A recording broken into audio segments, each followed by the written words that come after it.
रिश्वत देने के आरोप में अमेरिकी कोर्ट में केस दर्ज होने के बाद भारत में अडानी ग्रुप की मुश्किलें लगातार बढ़ रही हैं। देश की शेयर मार्केट रेगुलेटर सेबी ने अडानी ग्रुप के खिलाफ अमेरिकी आरोपों की जांच शुरू कर दी है। इकोनॉमिक टाइम्स की रिपोर्ट के अनुसार सेबी की जांच में भारतीय स्टॉक एक्सचेंजों को दिए गए झूठे बयानों, खासतौर पर अमेरिकी जांच के बारे में जानकारी का खुलासा न किए जाने के बारे में जानकारी मांगी गई है।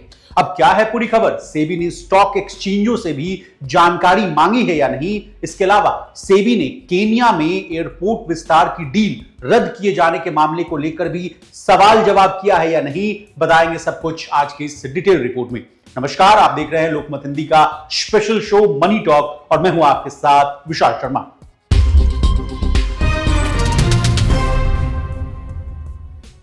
सबसे पहले सेबी वाले मामले से कहानी की शुरुआत करते हैं। मार्केट रेगुलेटर सेबी ये जांच कर रहा है कि क्या समूह ने बाजार को प्रभावित करने वाली जानकारियों का खुलासा करने के नियमों का उल्लंघन किया है या नहीं।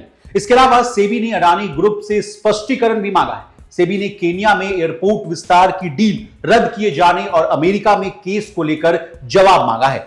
हालांकि अडानी ग्रुप ने सभी सवाल का जवाब नहीं दिया है।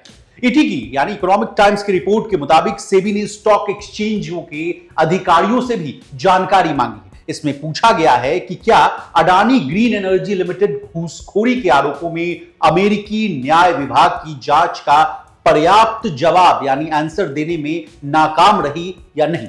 बता दें, तथ्यों की जांच 2 हफ्ते तक चल सकती है। इसके बाद सेबी यह तय करेगा कि औपचारिक रूप से जांच शुरू किया जाए या नहीं। अब इस कहानी में केन्या वाला मामला सामने आ रहा है। केन्या और अडानी वाला मामला क्या है, आसान भाषा में समझिए। केन्या सरकार ने गुरुवार को यानी 21 नवंबर को अडानी ग्रुप के साथ किए गए सभी डील रद्द करने की घोषणा की थी। इसमें बिजली ट्रांसमिशन और एयरपोर्ट विस्तार जैसे बड़े प्रोजेक्ट शामिल थे। दोनों डील 21,422 करोड़ रुपए के आसपास की थी। बताया जा रहा है कि अमेरिका में भारतीय उद्योगपति गौतम अडानी समेत 8 लोगों पर अरबों रुपए की रिश्वत और धोखाधड़ी के आरोप लगने के बाद केन्या सरकार ने यह फैसला लिया है। अब इस पूरे मामले पर केन्या के राष्ट्रपति का भी बयान आया। राष्ट्रपति विलियम रूटो ने गुरुवार को संसद में कहा कि हमारी सरकार पारदर्शिता और ईमानदारी के सिद्धांतों पर काम करती है और ऐसे समझौतों को मंजूरी नहीं देगी जो देश की छवि और हितों के खिलाफ हो। हम ऐसे किसी भी कॉन्ट्रैक्ट को स्वीकार नहीं करेंगे जो हमारे देश की नीतियों और मूल्यों के खिलाफ। अब लौटते हैं सेबी वाले मामले पर। देखिए, यह पहली बार नहीं है जब सेबी अडानी ग्रुप के खिलाफ जांच कर रही है। इससे पहले भी हिंडनबर्ग रिसर्च के आरोपों में भी अडानी ग्रुप की जांच कर चुका है सेबी। हालांकि उसमें अभी तक इसके नतीजों का खुलासा नहीं किया गया है सेबी के द्वारा। इस बीच अडानी प्रकरण में यह भी कहा जा रहा था कि कहीं भारत और अमेरिका के बीच संबंधों में खटास ना आ जाए, लेकिन व्हाइट हाउस की प्रवक्ता कराइन जीन पियरे ने कहा है कि अडानी के खिलाफ आरोप से वो वाकिफ है। जहां तक बात भारत और अमेरिका के संबंधों की है तो दोनों देशों के संबंध मजबूत हैं। अब इस पूरे मामले के चलते अडानी ग्रुप को और क्या-क्या नई परेशानियों का सामना करना पड़ सकता है, ये एडिशनल जानकारी लेंगे। देखिए, अमेरिका में केस शुरू होने से अडानी ग्रुप को फंडिंग की कमी का सामना करना पड़ सकता है। क्रेडिट एनालिस्ट का कहना है कि कुछ बैंक अडानी ग्रुप को नए कर्ज देने में अस्थायी रोक लगाने पर विचार कर सकते हैं। हालांकि समूह के मौजूदा कर्ज बरकरार रहेंगे। रिसर्च फर्म क्रेडिट साइट्स की निकट अवधि की चिंता बताई है, यानी जो शॉर्ट ड्यूरेशन है उस समय थोड़ा चिंता बना रह सकता है। उसमें कहा गया है कि समूह के ग्रीन एनर्जी कारोबार के लिए रीफाइनेंसिंग सबसे बड़ी चिंता है। वहीं रेटिंग एजेंसी S&P ने चेताया है कि अडानी ग्रुप को इक्विटी और ऋण बाजारों तक नियमित पहुंच की जरूरत होगी, लेकिन इसे कम खरीदार मिल सकते हैं।